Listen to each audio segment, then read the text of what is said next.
السلام علیکم ورحمۃ اللہ وبرکاتہ۔ الحمدللہ رب العالمین، اللہم صلی علی سیدنا شفیعنا مولانا محمد افضل صلواتک و عدد معلوماتک و بارک وسلم۔ معزز ناظرین و سامعین محترم، آپ ملاحظہ کر رہے ہیں تحریک فیضان انوار اللہ یوٹیوب چینل۔ لائک کریں، شیئر کریں، سبسکرائب کریں، اس کو آگے بڑھانے کی کوشش کریں تاکہ لوگوں تک یہ باتیں عام ہو، جیسا کہ ہم پچھلے 2 دن سے بسم اللہ الرحمن الرحیم پر بات کر رہے تھے۔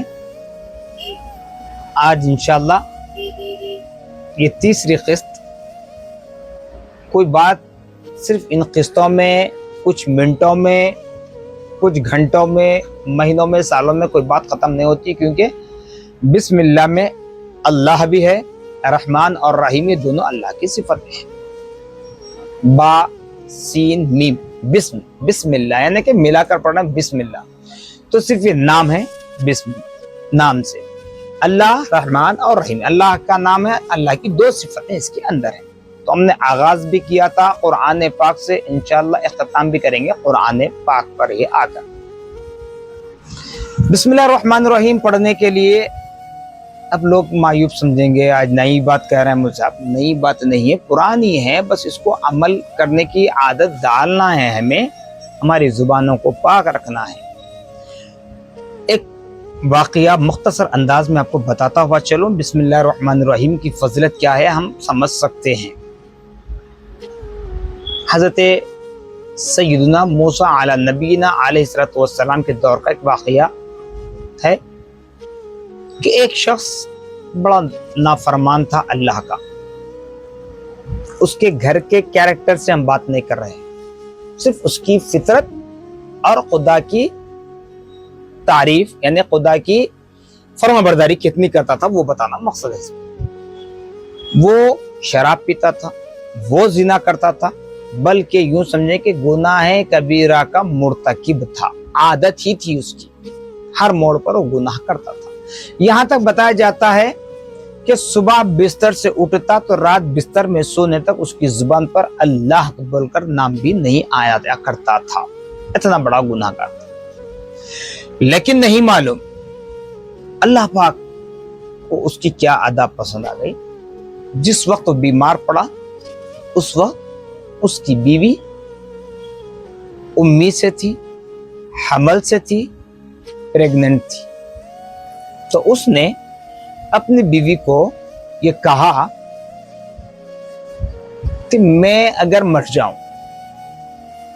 میرے نطفے سے جو اولاد ہوگی اس کو دینی مدرسے سے جوڑنا۔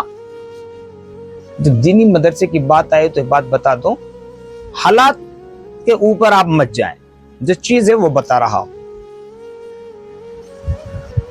جیسا کہ کوئی بچے مدارس میں پڑھتے ہیں، عالم بنتے ہیں، حافظ بنتے ہیں، کامل بنتے ہیں، مفتی بنتے ہیں، جب بلوغیت کی عمر ہو جاتی ہے ان کے لیے رشتے دیکھے جاتے ہیں، تو یہ سوال ہوتا ہے کہ بچہ عالم ہے، حافظ ہے، ہماری بچی کو کیسے پالے گا؟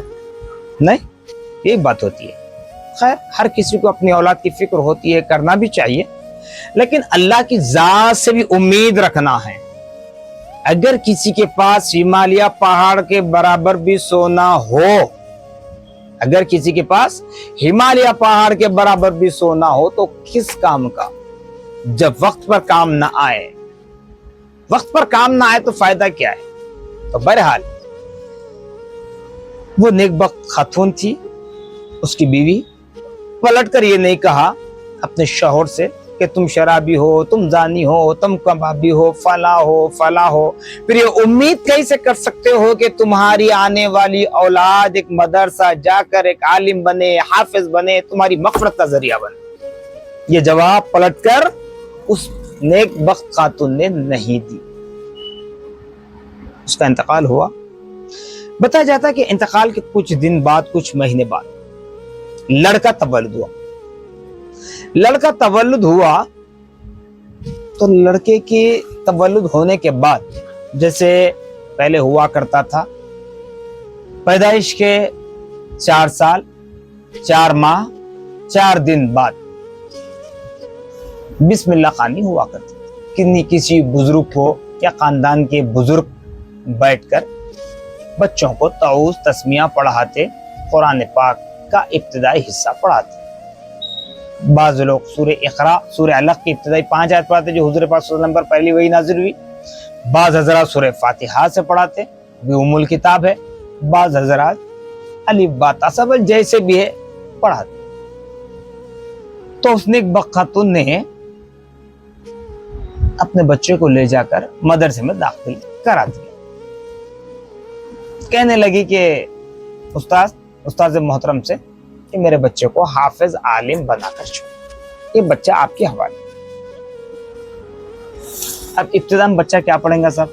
कुरान तो नहीं पढ़ सकते, अलिफ बा ता सा पढ़ना है जी, अलिफ बा ता सा पढ़ना है। फिर जब बच्चा उस्ताद के सामने बैठा किताब लेकर, कायदा लेकर, कायदा कोई भी कायदा बोल लें आप, इस दौर के एतबार से बात कर लें। कायदे में होता क्या है? अलिफ बा ता सा जीम, ये हुरूफ तहज्जी होते हैं स्टार्टिंग में, फर्स्ट लाइन। अभी कुरान नहीं पढ़ा बच्चा,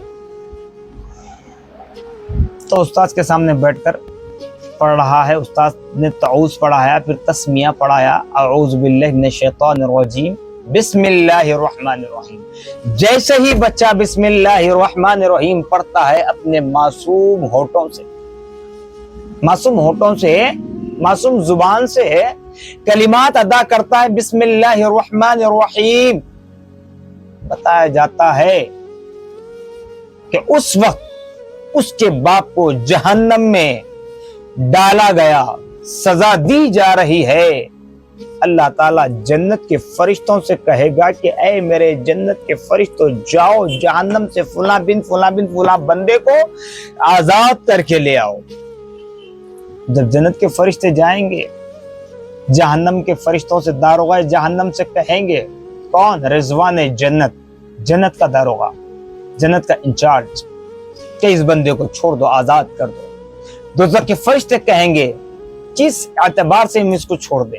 ये अल्लाह का नाफरमान है, शराबी है, जानी है, कबाबी है, सुबह बिस्तर से उठता, रात बिस्तर में सोता, कोई इबादत नहीं है, तो इसको कैसे छोड़ा जाएगा?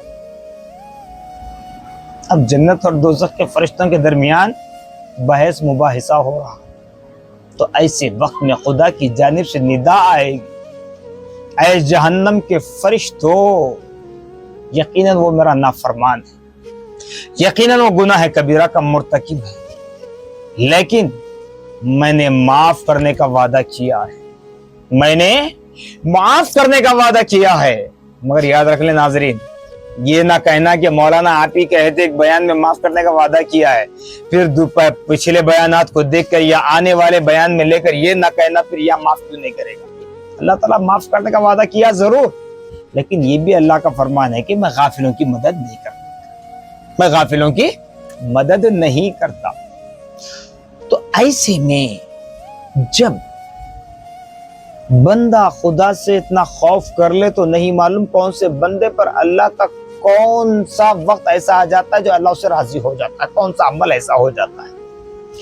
तो बहल अल्लाह ताला फरमाएगा कि यकीनन वो मेरा नाफरमान है, लेकिन छोड़ो इसलिए कि उसका मासूम बेटा, छोटा, मासूम से मरा छोटा बच्चा, अभी बचपने की उम्र है, बचपन से मुराद अभी दूध छूटा है, अभी दूध के दांत गिर रहे हैं उसके, दे इस उम्र में वो मुझको रहमान और रहीम के नाम से पुकार रहा है, रहमान और रहीम के नाम से पुकार रहा है। जैसे कि आप बाज़ वक्त देखेंगे कुरान पाक में या पंसूरे वगैरह में राइट साइड का टाइटल जब खोलते हैं, अट्टा खोलते हैं, किताब खोलते हैं, तो अस्माउल हुस्ना बोलकर नजर आता है, अल्लाह के सिफात है।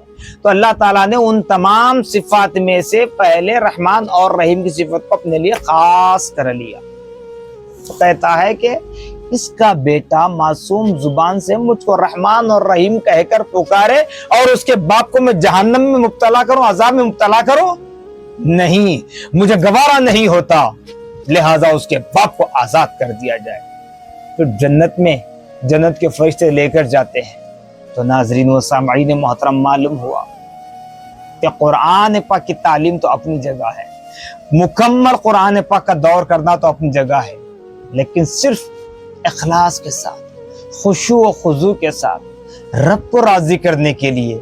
जब बिस्मिल्लाहिर्रहमानिर्रहीम के पढ़ने से बाप की मग़फ़िरत हो सकती है, गुनाहगार बाप की, तो जब हम खुद अगर बिस्मिल्लाहिर्रहमानिर्रहीम को अपना विर्द बना लें, अपना वजीफा बना लें, अपना ओढ़ना बिछोना बना लें, तो फिर हमारे लिए क्या क्या खुशखबरियां नहीं होंगी। तो लिहाजा हमें चाहिए कि ऐसे अमाल पर अमल करने की कोशिश करें। अल्लाह पाक बतौफ़ीक़ नबी मुस्तफ़ा सल्लल्लाहु तआला अलैहि वसल्लम हमारे अमाल को अपनी बारगाह में कबूलियत का दर्जा अता फरमाए। वमा अलैना इल्लल बलागुल मुबीन।